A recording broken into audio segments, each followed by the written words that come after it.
Hi folks, you're with Tacitus Today, your pushback channel, and thank you for joining this audio live stream. Please listen to this presentation as you would a radio broadcast.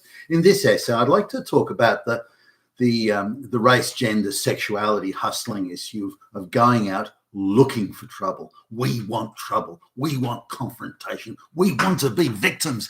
Please, can we be victims? And so to go out looking for trouble. Now, this is not a new phenomenon.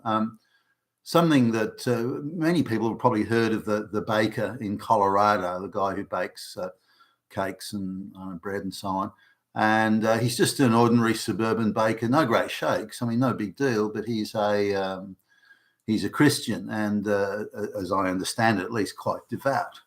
So once this was discovered and found out, he's got all sorts of cranks, whether it be trans people, gay people, lesbians, or whatever, going to his shop and demanding that he specially bake a cake with certain adornments and so on, graphic images and whatever on it, that he bakes a cake specifically to their specifications. And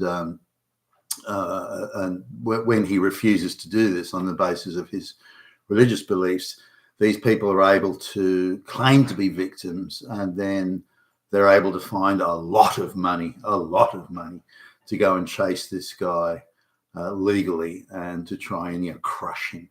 Now, he's been the subject to something like he's a bit of a sort of I don't know, like a beta noir as a black beast as far as the leftist activists are concerned, and they will spare no expense, whether it's government money or active, George Soros type money, whatever, going after this guy. Now, he's committed no crime. But let's sort of look at some perspective here. He's been on the subject, I think, of 10 plus years now of litigation with every activist victim group chasing him. Now, are they actually victims? Because they're free to buy anything, any cake in his shop that they want. Nothing's stopping them. It's only when they want special graphic, sexual, gay, lesbian references, trans references written on the cake. It's only that. So it's quite a small component of the whole thing. If they just want a cake, made, and they could get it adorned separately, they could find it. So they can buy any cake they want in the shop. He will bake any cake they want for them. It's just the adornments. Now, how they can claim victimhood out of this, A, and B, how they can find so much money to go after this guy, to punish and crush him for really, I can't see the reason for it. Now, here's the thing. They can buy any cake they want in a shop. They can go to any other bakery in the city, and of which there are many. So now the people that are going after him have to drive past, 10 bakeries in order to get to his bakery. So clearly they're out just they are specifically looking for trouble. Here's a guy we want to fucking crush. This is the issue here. So they're seeking to manufacture a special form of activist victimhood, which is not victimhood. Now, you just sort of given that background, I was looking at in fact, I was channel surfing really online and came across a late 1950s black activist. I suppose you'd call it a partial documentary, mainly propaganda, but they were talking about, the document, it's not a documentary, it's a piece of propaganda nonsense. And it's late 1950s America, where lynching blacks was as commonplace as playing in the, yeah, right. I mean, the way described, there wouldn't be a single black person living in the United States. But anyway, this is how they kicked it off. So, we're going to have a balanced bit of information here. But they came up with a few things, and they thought they were in the right thing. They wanted to prove that America was racist. Remember, this is the late 1950s. Now, they did have raw material to pick from, but we need to look at some context in that. For example, there were white-only cinemas, theatres for watching movies. There were white-only restaurants or bars or this or that. There were mixed-race ones, but they had different entrances. So in this entrance was the black entrance, and in that entrance was the white entrance to it. Could have been like a restaurant or a cafe or a bar or something like that. So now there were black only black only cinemas, black only cafes as well. So to say that they were segregated because blacks were prevented from going into that's not the whole story. Remember, there were black only establishments as well, and many of them where whites weren't welcome. So to say there was only one way is untrue, and is a grotesque misrepresentation. Nonetheless, the black activists are wanting to prove, well, look, we're oppressed people. Now, they're already in the 1950s. They're talking in very Marxist type phrases. These aren't people that are just talking about their specific personal grievances or where they personally are being disadvantaged or something like that. They're talking the language of Marxism. So we can straight away see that they're activists and propagandists. And there's a difference between someone who say, well, look, I went for this job. I was the best qualified, but I didn't get the job because I was black, or I wanted to rent this house or something, or buy this place or do this, buy that. And I wasn't allowed to just because I was black. That never came up. Not once was that brought up. Which again comes back to it's an artificial construct. So what did they do? They wanted these activists, these black activists, and we're talking in not just in the South, but these guys, particular guys, were in the South, and so they're going to prove how racist America is. So in order to do that, they go to a whites-only bar or a whites-only restaurant or cafe. And then it's got a sign there saying, whites only and so on. They've even helpfully got something down the bottom of the thing saying, well, if you want to go to a mixed race bar, it's down the road on 10th Avenue or so. So they were helpful. Also, there were plenty of places that were not whites only where blacks could go. But so the hustlers, the race hustlers, and let's call it what they are, they're race hustlers. They decided, okay, I'm going to go to a whites-only bar, and then when they ask me to leave politely, I'm going to refuse. When they start sort of making threats, they're going to call the police. I'm still going to refuse. And then when the police arrive, I'm going to have plenty of people with cameras outside that are going to show how evil and Nazi and fascist America is. Well, no. You could have gone to many bars in the town or the city that were mixed race, or you could have gone to black only places. So you had plenty of places you could have gone to. You specifically picked a place, and then when they politely asked you to leave, you refused. So anybody who's like a drunken white guy who's there at this white zone, if he's shouting and being difficult or something like that, they would ask him to leave, and he refused. They would call the police on him. So this the idea that this is a specifically racist thing. No, this was a race hustle. Now, should there be a bar that has a whites only thing? Well, that you can argue, that you can debate. But equally, there were plenty of bars that were black only. Should you have black only bars? We don't want the white people coming into our black only bars, but we want to go into their bar. Well, why do you want to go into their bars? Well, apart from the hustle and the Marxist sort of play on things, apart from that, those bars are they've got much better furniture, they're much better laid out, they're cleaner, they're tidier, they're quiet, the people aren't making trouble there, and when I come out of that place, I'm not going to get beat up and robbed and so on and so forth. There's hot white chicks there. And so, well, all right, then, well, why don't you go back to that black bar? No, I don't want to go to the black bar. There was fights. Everyone's drunk. They're breaking the furniture. There's always brawling.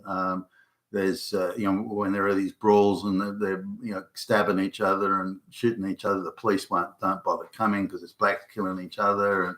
And I don't want to go. I can't take my girlfriend there, or my wife, or the kids aren't safe. Last time I went there, I got beat up and robbed. And, I don't want to go to that place. I want to go to the nice white place, nice, clean, safe. I want to go there. And then they won't let me, which means they're Nazis. In fact, well, no, stop.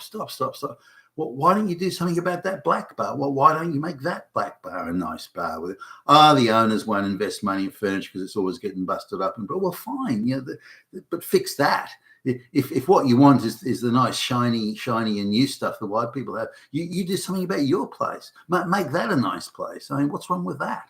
And if it's a nice, safe, quiet place where everybody wants to go, then white people will come there. Oh no, I don't want white people there. I want to go to the white people's places. I don't want the white. So we're looking at again a very one way. So the architecture of this, it all goes one way, was already really in place in the 1950s. I hadn't quite realised that. Now, if there was any major black, say, musician or sporting star, Muhammad Ali, as a Cassius Clay as he was at the time, when he was in, I think it was Kentucky or somewhere around there, and so he'd now become quite well known. I'm not sure he was the world champion, but he was a well known in the United States as a very prominent and very talented boxer, by the way. Now, using his name, they suckered him, and Cassius Clay, he wasn't that bright, and they the activists suckered him into going into a white bar in, I don't think it was Kentucky. I think maybe it was in Atlanta, somewhere around that area, and so he went into this. Now, again, he could have gone to any black bar he wanted. He could have gone to any mixed race, but he could have gone into another state, and so they were using him as a problem. He was going to go somewhere where he didn't need to go. He had to drive a long way to get there. It wasn't convenient or easy. He was going there specifically for the propaganda value of it. And remember, these activists put him up to it. I don't think he'd have done it without them ginning him up. And so he went to this place, and they, that quite politely, they asked him to leave, saying, "Hey, big sign on the door here. This is a whites only thing. There's a black bar down the road, or there's this mixed race one over the other side of on the corner, and so on. No, I don't care about any of that. I want to be here. Well, would you please leave, Mr. Clay?" And very polite, and so, and then he comes out again, ginned up by the folks around him, saying, "I can't believe it. I'm living in the most racist society in the world, and I'm a boxing, well-known athlete and a prominent, well-known athlete, and I'm on all the sports pages and so on, and yet these people won't let me sit in there about this. Just shows that my sporting achievements don't mean anything, and that I'm just being treated as a," and then he used the N-word, and so this just shows how evil the society is. Well, no, it doesn't. It shows that you went out of your way to look for trouble. It shows that you looked for the one of the very few whites only establishment places in town, and you specifically went there, even though you could have gone to many other places that were nearer, and where you'd have had you specifically went looking for trouble. You went looking for trouble, you found it, and then you claimed to be a victim of racism. That's bullshit. That is bullshit. Again, would you welcome any white person into a black only bar? Of course you wouldn't. Of course you wouldn't. So don't give me this crap about it's racist. So now you could sort of make arguments about this, but as in the ideology of it, saying, well, the white people have got a nicer restaurant, so why can't I go there if I want? You could play that one, and there is some debate to be had there. But again, would you welcome the white people in the black restaurant, the black only restaurant? And there are theatres and restaurants around which had big signs on them, blacks only. So again, the idea that this was a one-way racist thing is just not true. And that should be recognised. Now, there are other things, say, with women being raped, and it's a crescendo. So there's a feminist activist that was grabbed and was the subject to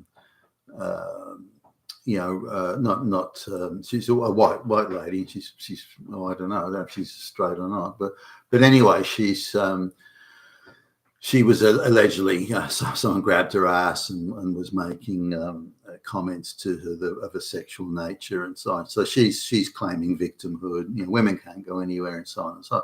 Now, when you actually get down and you look at, she was she works in an area that and pulls a night shift. She works in an area where it's the seedier end of town. What can I say? And where you should be a little bit careful about where you walk, and so she looks for every back alley she can find, and purposefully walks in areas where trouble is more likely than less likely. And then in addition to that, there's a very rowdy sort of men who have alcohol problems and drug problems. It's a men only thing, and it's a hot night, so they're sitting outside and this sort of thing from the shelter. And so she decides to take the long way around to where she's got to like catch the train or get a car, I think it was. Takes the long way around and walks down that street. Now, she didn't have to walk down that street or go anywhere near it for that matter. Yet she chooses to walk down that street and then complains that she's a victim of misogyny and this and that, and they all tried to rape me and murder me and so on and so forth. Now, this is not true. She went out looking for trouble. She wanted trouble. She was looking for it. And she wanted to be able to be a victim. Look, see what happened to me. See. And this is simply not true. She didn't have to walk down that street or down the back alleys. She could have walked down a very well-lit, very bright main street and gone directly to where she needed to go without subjecting herself to any sort of danger or possibility of danger. So she deliberately walks in an area or goes into an area where danger is many times more likely. At other times, there's another case where another feminist activist did the same thing. She cut through a park that is not well lit. It is notorious for drunks and all sorts of drifters and so on. Living it rough, and where robberies and so on are quite commonplace. And so this feminist activist, who knows full well the reputation of this park, decides that she's going to walk through which is the long way around to where she wanted to go. It was not the shortcut. It was the long way around, and then screams that no woman's safe and this and that and so on. So these are just examples of race, gender hustling. And in the case of the baker, sexuality, the baker in the United States, I think it's Colorado, being hustled on race, gender. It's people that are going out looking for trouble, looking for confrontation, looking to provoke an incident just so they can claim victimhood.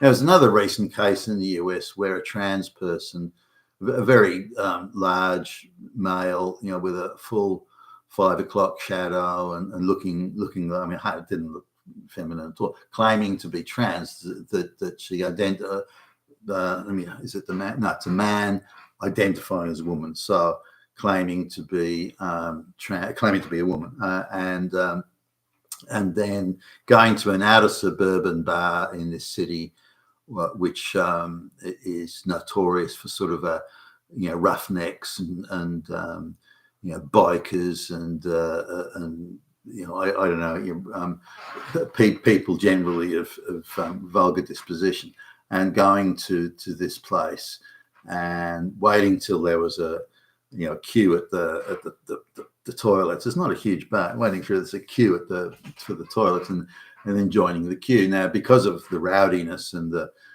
they've got somebody sort of, if you like, an attendant in that area of the bathrooms and the toilets and so on. They've got an attendant in there that watches out for troublemakers and asks them to leave. So this trans person standing in the queue, and the again, a minimal attempt to look feminine. So the attendant asks them to go on to the other stand in line at the other toilet for men. The person refused. Well, I identify as a woman. The attendant, who couldn't be described as sophisticated or sensitive to a wide range of alternative viewpoints. No, don't give me that. You're a 6'2" guy with a beard, and so you go into the men's queue. But I identify as a woman. You say, no, not having it. Join the men's queue or leave. And so this became a legal case, which the the local prosecutors took up, and they went with a vengeance, by the way, went after that bar and that particular attendant. Now, we've got a situation where this trans person was going a long way out of their way. They didn't have to go to this bar. They could have gone to numerous other bars. They knew this bar was that they were looking for confrontation. They wanted an incident. And given how seamlessly they coordinated with the local Department of Justice and the local prosecutors, I'm going to argue the whole thing was a setup from beginning to end.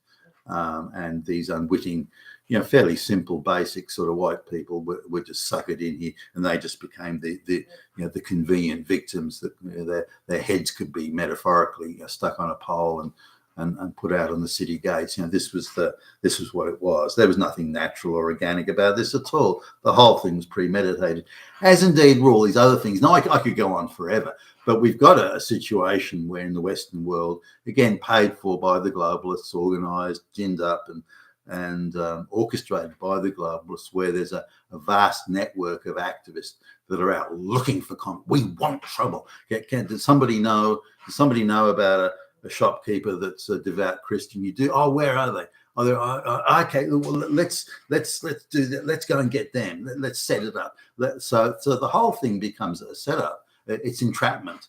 But because the Justice Department and prosecutors' departments are so infected with activists, they won't say, well, no, it's not really entrapment, because all we did was expose Nazis. It was Hitler. We just exposed Hitler. The swastika waving Hitler. That's how they approach it. So they've done nothing wrong. We're just exposing all the evil here. No.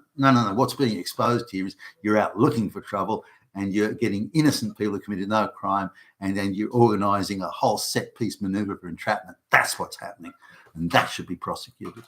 You've been with Tacitus today, your Pushback channel. Thank you for listening.